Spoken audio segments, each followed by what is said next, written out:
Each year on December 5th, a person in my hometown is brutally murdered. The police are at a loss. With each victim, a poetic story is left behind. Following are the stories from the past 3 years. Frederick loved to smile, for he was always glad, happy, warm, and gentle, never ever sad. But Frederick had a secret, one he only knew. This man loved to strangle children. He turned them cold and blue. The townfolk never found them, for he was very smart. Frederick took their corpses and pulled them all apart. It couldn't be young Frederick, everyone would say. He is a man of God. We always see him pray. The cold night came, and Frederick rested his head. But soon he heard the scratching underneath his bed. Frederick trembled as he looked, oil lamp in hand. On his bedroom floor, the demon had a plan. Away with you, beast. The night is dark and long.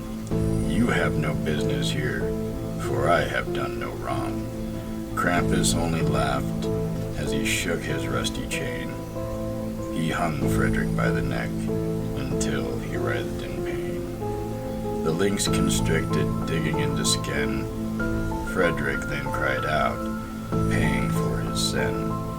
He begged and pleaded until his final breath. With a beautiful snap, Frederick bled to death. Krampus hung him out to dry, and all the town folks began to cry. But not the children, for now their souls were free, and under Frederick's body, the phantoms danced with glee. Greta loved herself more than she could bear.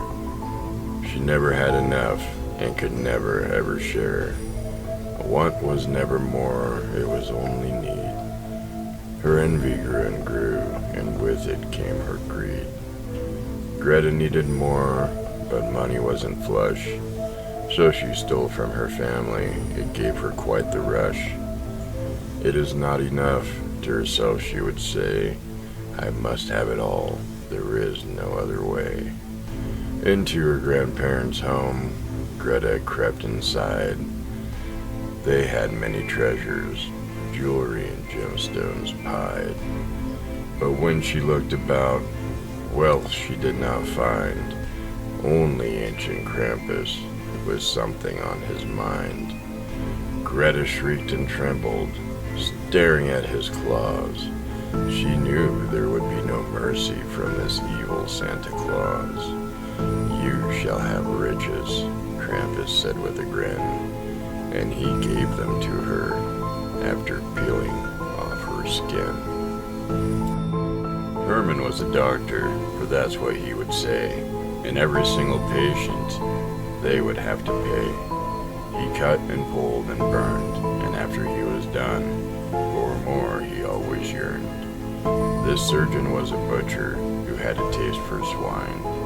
With their bleeding flesh, he'd pair a fine red wine. The hunger took him, body, mind, and soul, yet this evil, it never took its toll. Herman was alone, in his chair he sat. All this human meat had made him very fat. He drifted off to slumber and began to snore, until an angry Krampus burst through the door. Herman could not move. He wet himself in fright. Krampus licked his lips and let out a squeal of delight. First he gouged out his eyes, and Herman could not see. Then Krampus filleted his tongue. It was tender as could be. Christmas is joyous, full of love and cheer, but you must remember the one that we all fear. So be kind to one another, show love and heed this text, or Krampus will find you, and you will certainly be next.